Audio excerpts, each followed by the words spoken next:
Hallelujah. ये देखिए, आज बहुत ही रोचक आप लोगों को मैं संदेश देने जा रहा हूँ। मैं चाहूंगा जो पीछे बैठे हुए हैं अगर सामने आ जाए तो प्लीज अच्छा रहेगा, ताकि आपका ध्यान डिस्टर्ब ना हो। जवान मेरे भाइयों, अगर आप सामने आ सकते हैं तो मेहरबानी होगी, मैं आभारी रहूंगा आप सबका। बहने भी अगर सामने आके परमेश्वर का वचन सुनेंगे आप आशीष पाएंगे, क्योंकि बाइबल बताती है पहला सामुएल 2:30 वचन, जो परमेश्वर का आदर करेगा उनका आदर परमेश्वर करेगा। हालेलुया। देखिए क्या दिख रहा है, ये कौन बताएगा मेरे हाथों में? हाँ, तराजू है ना। काहे के लिए काम में लाया जाता है? ये सब्जी भाजी खरीदने के लिए जाते हैं आप, टमाटर देना 1 किलो, आधा किलो धनिया दे दे, आधा किलो प्याज, आलू, तो क्या करता है? तराजू में। सोना चांदी लेने जाते हैं तो तराजू में तौलता है।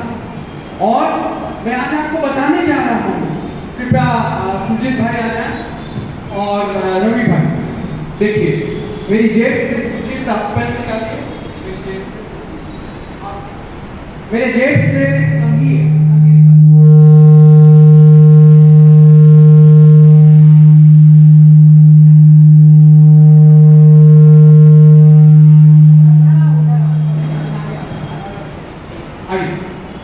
Hello hallelujah.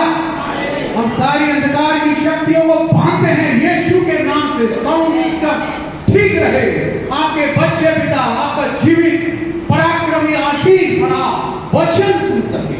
आमीन। एक तरफ आप पेन रख दीजिए तराजू में, एक तरफ कंघी। किसका वजन ज्यादा हो रहा है? पेन, है ना।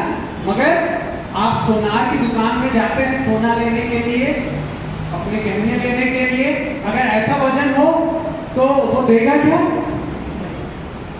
नहीं देगा।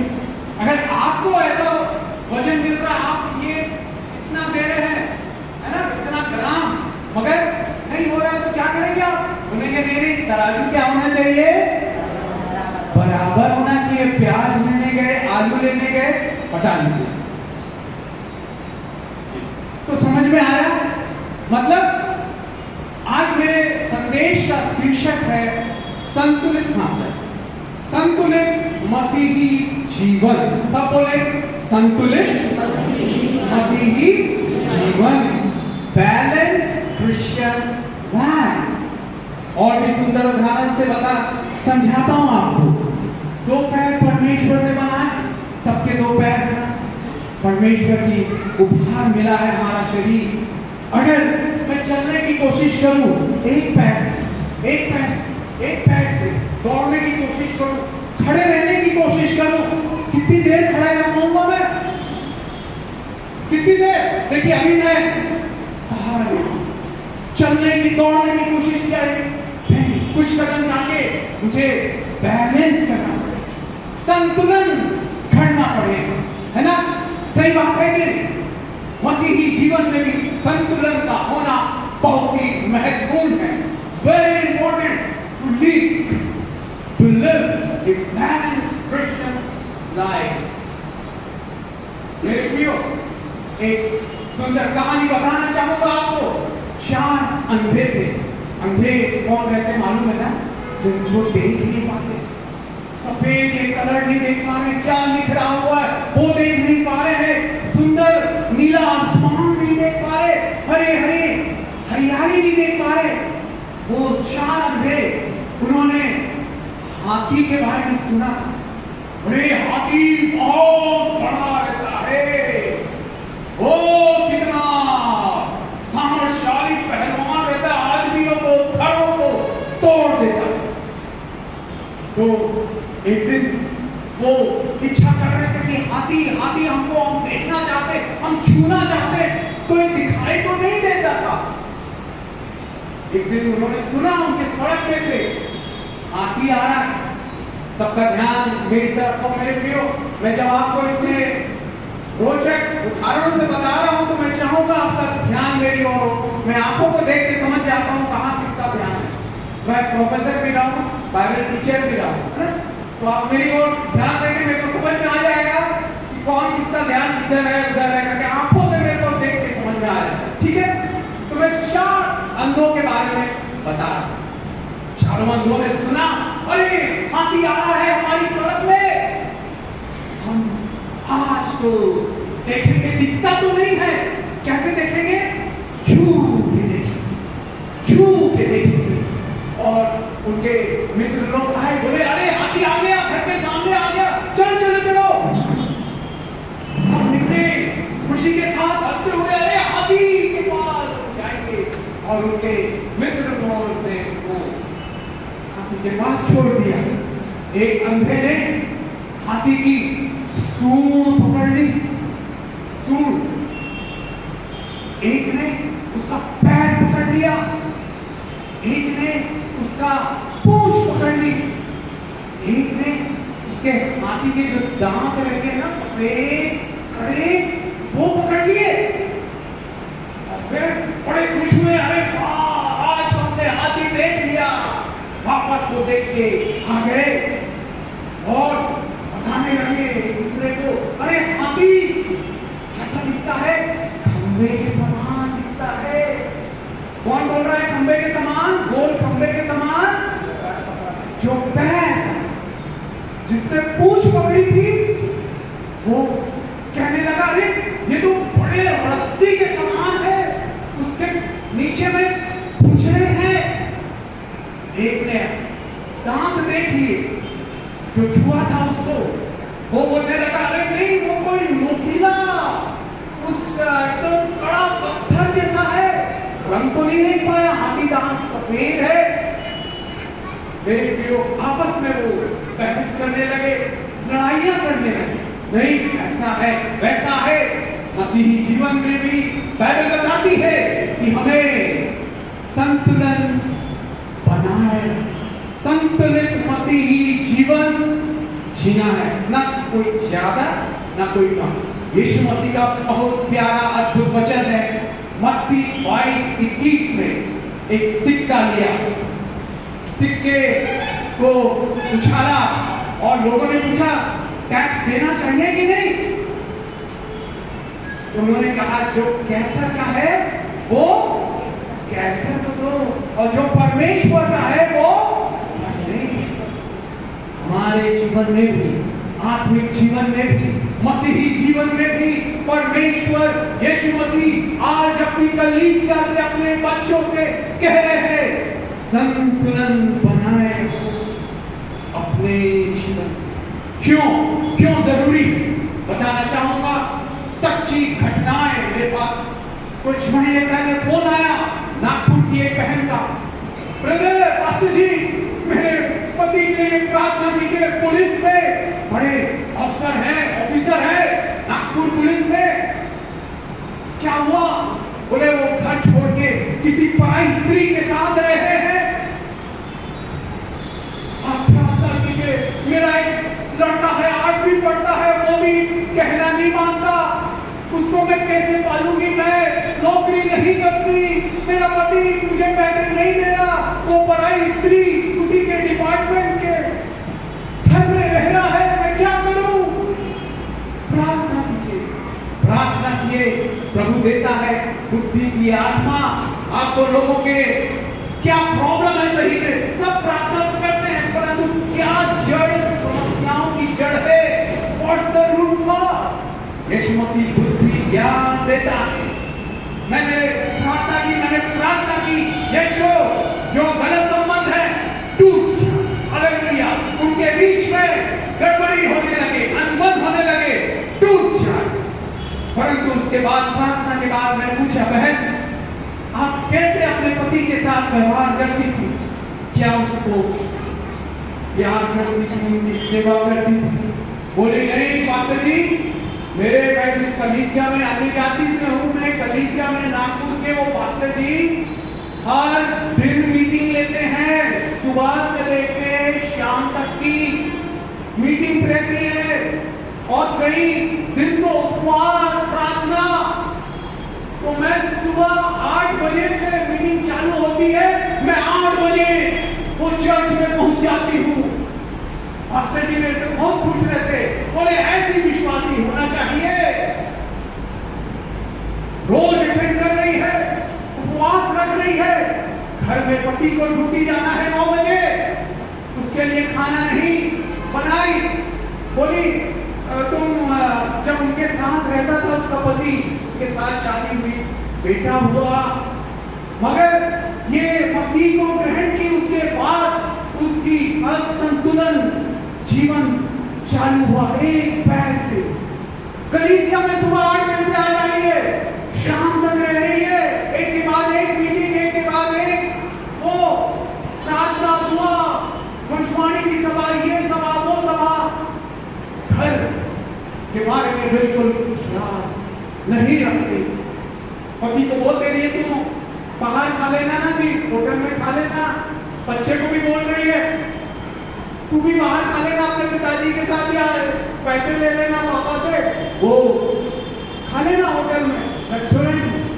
पति भी खाया कितने दिन, 1 महीना 2 महीना बाहर के होटल के खाएंगे तो पेट खराब होगा, और ऊपर से ऊपर आपका पटुआ पॉकेट भी खाली होता जाएगा। कितना महंगा है बाहर का, एक चिकन करी आप बाहर मंगाए तो 200-250 रुपए की आती है, घर में 100 रुपए 150 रुपए में आपका खाना चिकन बन जाएगा।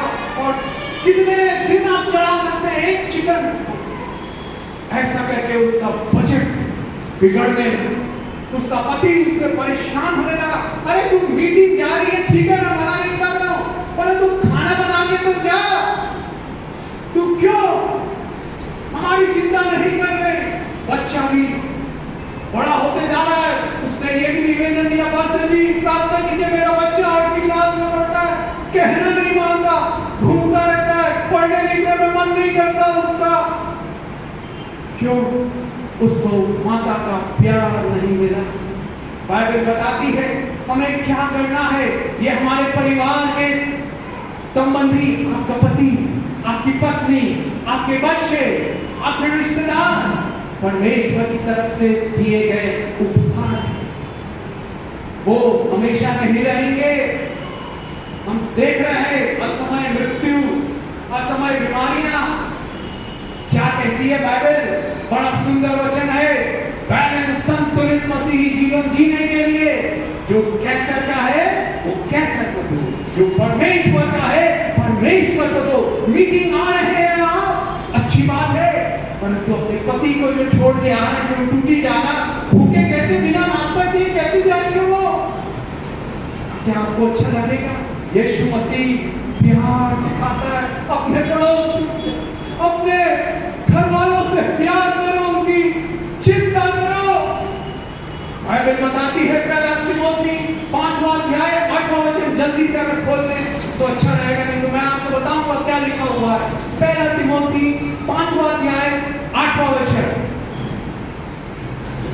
खोल लें, जल्दी खोलें। पहला तिमोथी। और यदि कोई अपनों की जी और निज करके अपने घराने की चिंता ना करे जी, तो वह विश्वास से मुकर गया और अविश्वासी से भी बुरा बन गया है।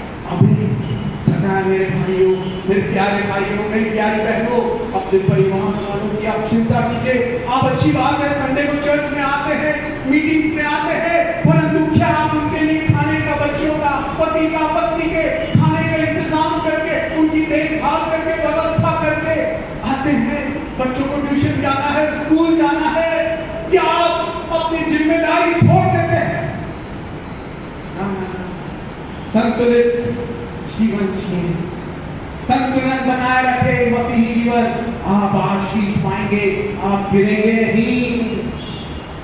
वो मैंने बहन से कहा, बहन ये जो प्रॉब्लम है, ये समस्या है, आपकी बनाई हुई, आपकी बुलाई हुई थी। एक कहावत है, आप है मुझे मार, आपने वैसे ही किया। पति को खाना बिना खाना बनाया, सुबह 8 बजे से मीटिंग जा रही है चर्च की, पास्टर बहुत खुश है, अभी भी खुश है, मगर अभी आपकी समस्या हो गई। वो बोले ठीक है मैं प्रार्थना कर रहा हूँ, कुछ नहीं हो रहा। मैं बोला नहीं, ऐसा मत कीजिए, be practical. Be practical. Yeshu Masih ने खुद समझाया। दूसरी बात, एक भाई का, सदीक भाई नाम है उनका, इस्माइल की संतानों में से, इस्माइल के विश्वास में से है। बाइबल एक महत्वपूर्ण बात बताती है मेरे प्रियो, जब हम प्रचार करते हैं कई लोग ये बात को नहीं जानते। भजन संहिता 16:4 में पढ़ने क्या लिखा हुआ है? भजन संहिता 16:4 जल्दी से पढ़ें, आपको आशीष मिले।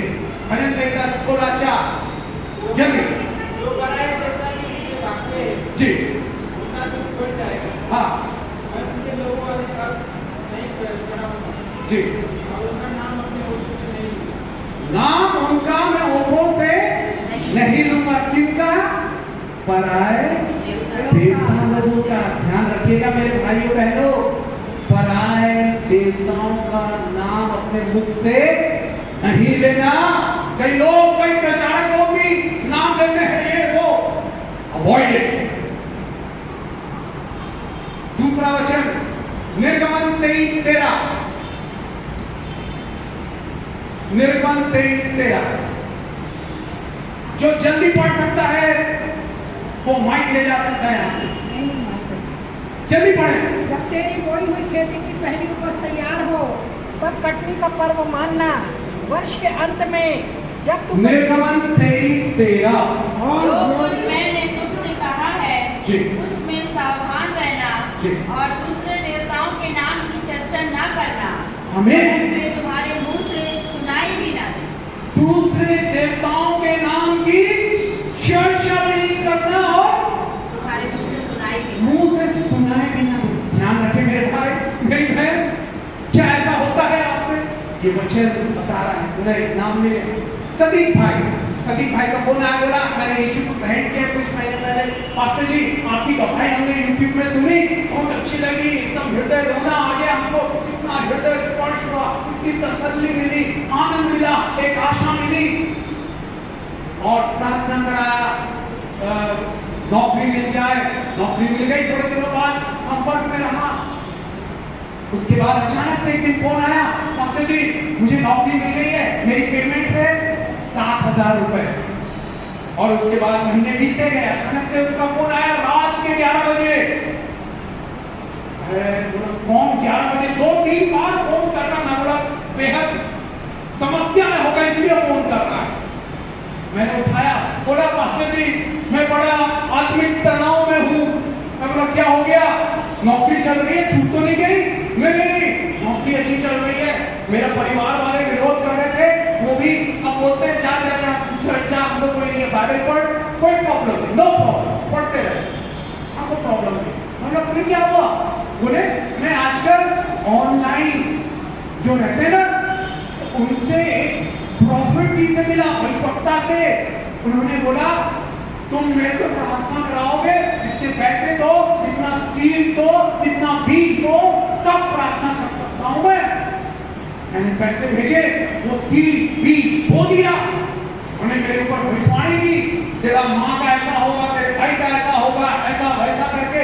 और कुछ महीने बीत गए मगर कुछ हुआ नहीं। और अभी उनका अचानक से एक दिन फोन आया, बोले अपने शहर में मेरी मीटिंग को आयोजित करो, मेरा पत्नी और मेरी टिकट, प्लेन की, हवाई जहाज की टिकट बुक करो और बड़े मैदान में करो। बोला मैं तो एक छोटा सा 7,000 कमाने वाला एयरप्लेन की टिकट मैं कहां से बुक करूं, कहां से मीटिंग कराऊं, मैं ज्यादा लोगों को जानता नहीं। मैं बोला ये प्रभु यीशु के सेवक नहीं, लूटने वाले आजकल भेड़ के भेष में भेड़िए हैं, भेड़ के भेष में भेड़िए। मैंने बताया कई साल पहले मैं बाहर नौकरी कर रहा था, मेरा भाई बड़ा आत्मिक है, मम्मी पापा से उस समय भविष्यवक्ता आए घर में, मम्मी अच्छा खाना बनाती है, कोई प्रॉब्लम नहीं। वो बोली कि अरे सुबह से आप आ गए 9 बजे से, कहीं बाहर से आया वो दूसरे प्रदेश से, खाना बनाऊंगी। बोले नहीं मैं यहाँ का नहीं खाना खाऊंगा, मेरे भाई को बोला, अरे यहाँ का वो कौन सा बढ़िया वाला होटल है, होटल शीला दुर्ग में है, वहां ले जा मेरे को लंच कराने के लिए, दोपहर का खाने के लिए। कुछ अटपटा लगा, कोई मेहमान आए, आपके आप लोगों के दास आए, वो बता रहे मुझको वहां ले जा, ये तो ठीक बात नहीं। उसने कहा, पास्टर जी मैं कभी हम लोग होटलिंग नहीं की है, मेरी मम्मी हर समय घर में ही ज्यादातर खाना बनाती है, बहुत कम बार हम कभी बाहर होटल में खाए, हमने बाहर होटल का ज्यादा नहीं खाया।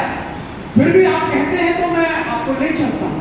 होटल ले गए, यह होटल खिलाया, उसके बाद बोल रहे हैं मेरी को यहाँ से वहां भेजने के लिए टिकट का इंतजाम कर दे। ये बात मैंने उसको बताई, मैं बोला ये लुटेरे हैं, भेड़ के भेष में भेड़िए हैं, आपको आत्मिक टेंशन लेने की जरूरत नहीं है। बोला पास्टर जी अब मैं क्या करूं? मैं बोला ऐसे लोगों से, भेड़ के भेष में भेड़ियों से बच के रहो, संभल के रहो, दूर रहो। आज भी ऐसे ही भेड़िए घूम रहे हैं। मैंने उसको बताया, अरे भाई सदीक भाई, मेरे पास भी फोन आया था एक भक्ता का, वो बोले मैं वहां से केरल से आना चाहता हूं, इधर मेरे लिए प्लेन की टिकट बुक करा दो। मैं बोला मैं कोई ट्रैवल एजेंसी नहीं चलाता, मैं ट्रैवल एजेंट नहीं, मेरे को आता नहीं है बुकिंग कराना। ट्रैवल मैं ज्यादातर अगर यात्रा भी करता हूं तो मैं ट्रेन से ही करता हूं, प्लेन से नहीं करता, तो मैं आपके लिए कैसे कर दूं? ये सब मैंने बताया उसको, शांति। हालेलुया। तीसरी बात, हाइपर ग्रेस, अति अनुग्रह। तुम जो कुछ करना है करते रहो, आपका क्षमा नहीं मिलने वाला, क्षमा मिल चुकी है तुमको। जो तुम पाप कर रहे हो, करने वाले हो 5 साल 10 साल पूरा जीवन भर, उसको क्षमा मिल गई है क्रूस पर, एक बार क्षमा मिल गई है, बस आप कैसे भी जीवन जी ले। ऐसी शिक्षा भी हाइपर ग्रेस के नाम से प्रचलन है, अति अनुग्रह।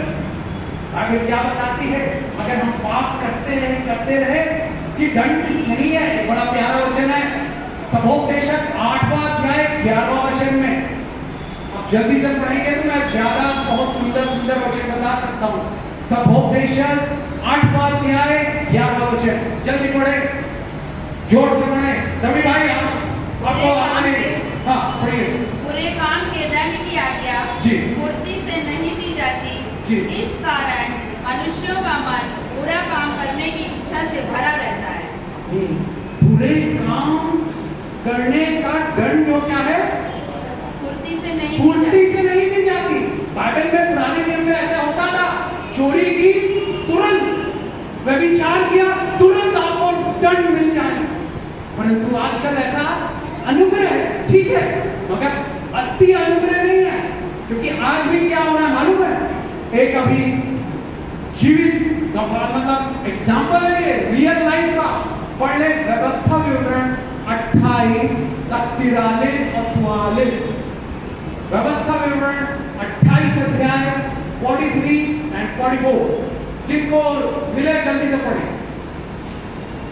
जोर से पढ़े। जो परदेशी तेरे मध्य में रहेगा जी वह तुझसे बढ़ता जाएगा जी, और तू आँख भटता चला जाएगा।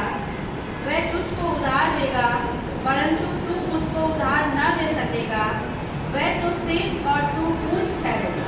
जी ध्यान से क्या लिखा हुआ बहन, एक और बार पढ़े। जो परदेशी तेरे मध्य में रहेगा वह तुझसे बढ़ता जाएगा, आपसे बढ़ता जाएगा, फिर और तू आँख भटता चला जाएगा, घटता चला जाएगा, और वह तुझको उधार देगा हाँ परंतु तू उसको उधार न दे सकेगा। परदेशी, आज इंग्लैंड में, ब्रिटेन में क्या हो रहा है, परदेशी क्या हो गया, बन गया, बढ़ गया, और बोलते हैं उसका धन कितना है मालूम है, वहां का जो इंग्लैंड का ब्रिटेन का राजा है ना, उससे कई गुना ज्यादा है उसका दौलत, धन।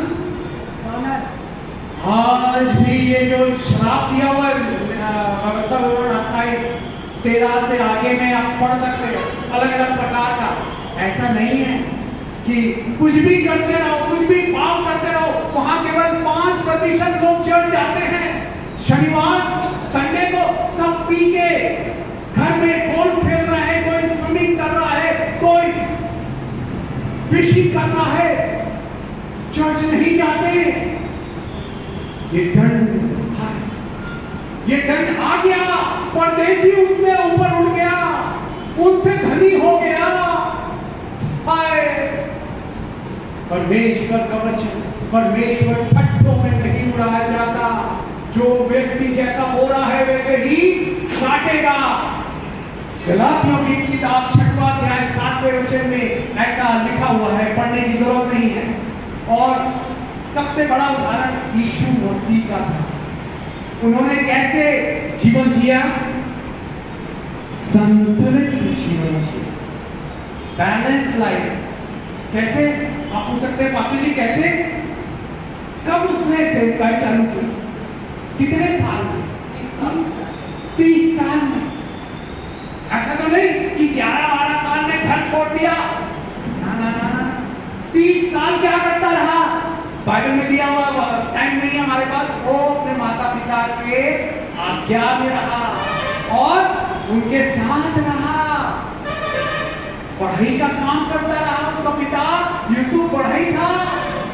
30 साल की उम्र के बाद उसने सेवकाई की। Jesus Christ is our role model. वो हमारा उदाहरण है।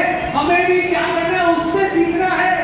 3.5 साल तक उसने सेवा की और जब वो सेवा कर रहा था, चंगाई कर रहा था, लोगों को रोटी मछलियां खिला रहा था, हजारों को, कौड़ियों को शुद्ध कर रहा था, अंधों को आंखें दे रहा था, मुर्दों को जिला रहा था, क्या वो हर समय 24 घंटे कर रहा था? नहीं। एक प्रभु के दास 45 साल के, उनका नाम नहीं लेना चाहूंगा मैं, इंग्लैंड में रहते थे, इंडियन थे, तमिलनाडु के इंग्लैंड में उनकी बड़ा चर्च सेवकाई। उन्होंने वो बोला कि अरे प्रभु की सेवा हर समय करते रहो, करते रहो, करते रहो। और वो करते रहे और ऐसा हो गया। रोज अगर प्रेयर मीटिंग नहीं है तो उनको बड़ा अटपटा लगता। बहन क्या हुआ? आप बैठ जाए, बैठा दें इनको, बैठ जाइए। आप जल्दी जाना है, प्रार्थना करते हैं, ठीक है? अभी जाना है सब मुझे। ना बीच में नहीं, नियम है बेटा। जो प्रभु के दास जो थे वो हर दिन सेवकाई कर रहे हैं, हर दिन सेवा कर रहे हैं, और एक दिन भी मीटिंग नहीं हुई तो वो बड़ा दुखी हो जाते थे। और मलेशिया में उनकी, सिंगापुर में लगातार 3 महीना मीटिंग थी और वो सुबह से उपवास करते, कुछ खाते नहीं, केवल चाय पीते और शाम को लोगों का नाम बताना, उनकी प्रॉब्लम बताना, भविष्यवाणी बताना। रोज अगर एक दिन भी मीटिंग ना हो तो उनको एकदम दुख लगने लगता, खराब टेंशन होने लगता। क्या हुआ? 45 साल की उम्र में, अभी 6 महीना पहले अचानक से वो बड़ी मीटिंग, दिनाकरण जैसे हजारों लोग उनकी मीटिंग में, चमत्कार, चंगाइयां हो रही है, लोग आए, चंगाई प्राप्त किए। और एक रात को वो सोने गए, सुबह 8 बज गया, 9 बज गया। जो आयोजक है वो बोल रहे हैं पास्टर जी सुबह तो 6 बजे से उठ जाते थे, 8 बज गया, 9 बज रहा, नहीं उठ रहे, नहीं खुला, तोड़ा गया कमरे को, दरवाजे को, देखा पास्टर जी सो रहे, सांस चली गई, पल्स चला गया, धरती से उन्होंने अपने प्राण त्याग। 45 साल की उम्र मगर असंतुलित जीवन जी। सेवकाई जो है असंतुलित घटना, संतुलन नहीं बनाए रखना। अपना शरीर, बाइबल बताती है तुम्हारी देह, आपका शरीर, आपकी देह पवित्र आत्मा का मंदिर है। सब अपनी ओर छाती में हाथ रखें। मेरी देह पवित्र आत्मा का मंदिर है। यीशु मुझ में रहते हैं, मुझ मुझको उसकी देखभाल करनी है। Take care of your temple, take care of your temple. ये मंदिर है, साफ सुथरा रखना है। हालेलुया। उन्होंने संतुलन नहीं रखा और अचानक से वो 45 साल की उम्र में हार्ट अटैक से रात को वो सोए, सुबह उठ नहीं पाए। हजारों लोग इंतजार करते रहे, उनकी पत्नियां विधवा हो गई, 2 छोटे छोटे बच्चे। बाइबल बताती है यीशु मसीह हमारे आदर्श है। Jesus Christ is our role model. उसने क्या किया? बड़ा सुंदर वचन है, मरकुस 6वां अध्याय 31वां वचन। मरकुस 6वां अध्याय 31वां वचन। कौन सा वचन? 31। मरकुस 6। उसने उससे कहा, तुम आप अलग किसी एकांत स्थान में चलकर थोड़ा विश्राम करो, क्योंकि बहुत लोग आते जाते थे और उन्हें खाने का अवसर भी नहीं मिलता था।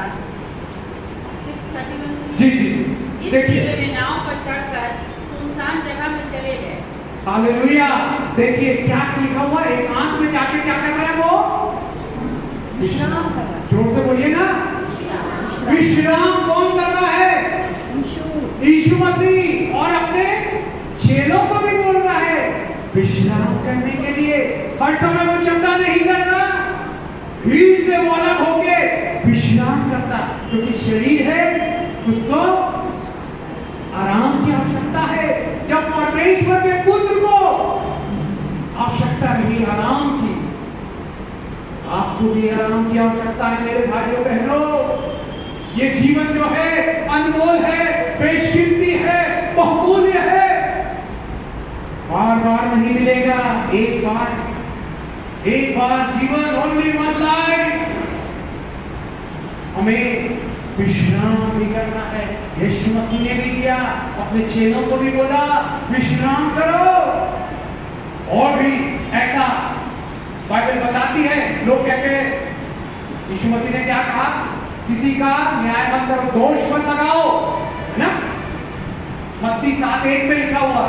परंतु अगर आप बाइबल पढ़ेंगे मत्ती 23:33 में, मत्ती 23:33 में यीशु मसीह ने बड़े बड़े शब्दों का प्रयोग किया। मत्ती 23:33 पढ़ लीजिए सुरजीत भाई। यह सुनकर लोग जी उसके उपदेश से चकित हुए। 23:33। हे सांपों, हे हाँ। करेतों के बच्चों, तुम नरक के दंड से कैसे बचोगे? क्या यीशु मसीह कह रहा है हे सांपों और कहरातों के बच्चों, नरक के दंड से कैसे बचोगे?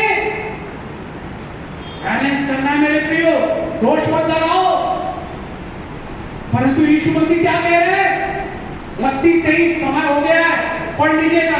चूना पुती हुई कब्र, सदूकी फरीसी लोगों को कहा, जो धर्म की बातें करते थे, ऐसा बोझ डाल देते थे, लोगों को उठाना कठिन, परंतु वो खुद नहीं करते थे। बैलेंस करना है।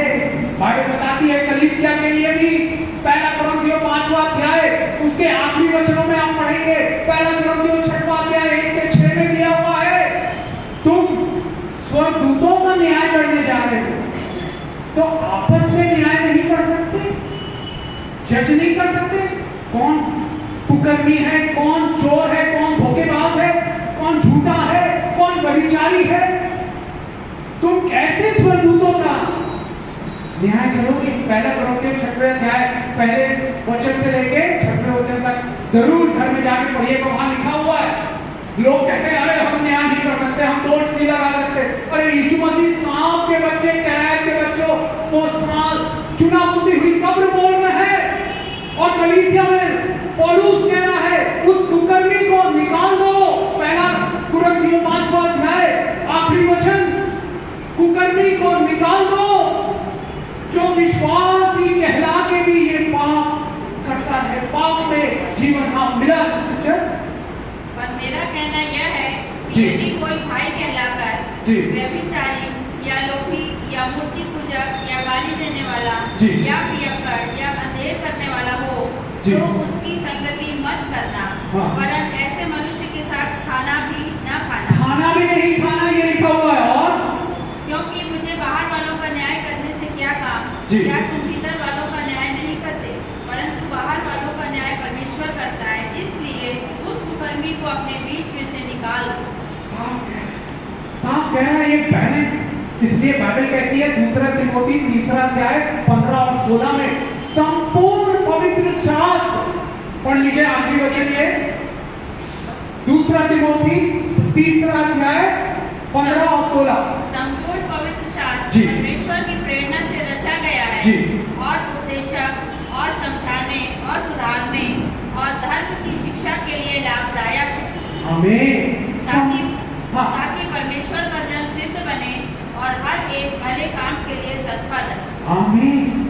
सिखाने के लिए, सुधारने के लिए संपूर्ण शब्द पवित्र शास्त्र। अगर आपको बाइबल मालूम नहीं है पूरी, तो आप बोलेंगे अरे वो पास्टर वो बोल रहा है न्याय मत करो, दोष मत लगाओ।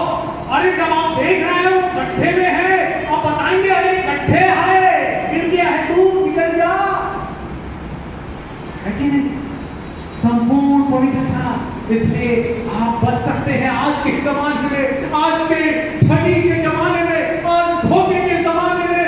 यीशु मसीह ये संपूर्ण पवित्र शास्त्र बाइबल, इसलिए खुद का अध्ययन कीजिए। कई विश्वासी मुझे बता रहे थे पास्टर जी हम वो धोखे से बच गए, हमारे लाखों रुपए जाने से बच गए। क्यों? क्योंकि हमको बाइबल मालूम था, ये आज्ञा मालूम था, लालच नहीं करना, लोभ नहीं करना, सरकारी नौकरी है, इंटरेस्ट ना ना ना ना ना ना, मूर्ति पूजा के बराबर है। कुलसियों 3:5 में लिखा हुआ है लोभ जो है, लालसा जो है मूर्ति पूजा के समान है। अय्यूब में लिखा हुआ है लालसा के कारण उसका प्राण कभी तृप्त नहीं होता और मन भावनी वस्तुएं लुट जाएंगी, गहने बिक जाएंगे, जमीन खेत जायदाद घर बिक जाएगा। क्यों?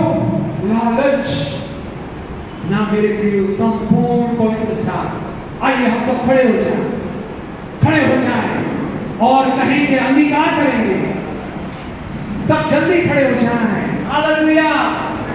बोलिए मेरे पीछे, प्रभु यीशु मैं आपके लिए संतुलित मसीही जीवन जीना चाहता हूँ, चाहती हूँ।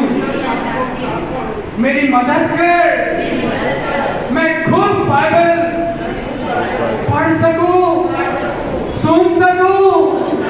आप मुझे बुद्धि दीजिए ताकि मैं सही गलत का निर्णय ले सकूं। मुझे बुद्धि से भर दे, मुझे भेड़ के भेष के भेड़ियों से बचा। यीशु मुझे बुद्धि दे, मेरी मदद कर। यीशु के सामर्थी बुद्धि देने वाले नाम में मांगते हैं, आमीन। आइए अंतिम आशीष करें। अब हमारे परमेश्वर पिता का प्रेम, प्रभु यीशु मसीह का अनुग्रह, पवित्र आत्मा की सहभागिता अब से लेकर युगानुग तक बनी रहे। अब जो तुम्हें ठोकर खाने से बचा सकता है, अब तुम्हें जो गिरने से बचा सकता है और अपनी महिमा की भरपूरी के सामने मग्न और निर्दोष करके खड़ा कर सकता है, उस एकमात्र ओ अद्वितीय परमेश्वर, अद्वितीय परमेश्वर की महिमा, पराक्रम, ओ अधिकार हमारे प्रभु यीशु मसीह के द्वारा ओ अब से लेकर युगानुग तक होता रहे। आमीन।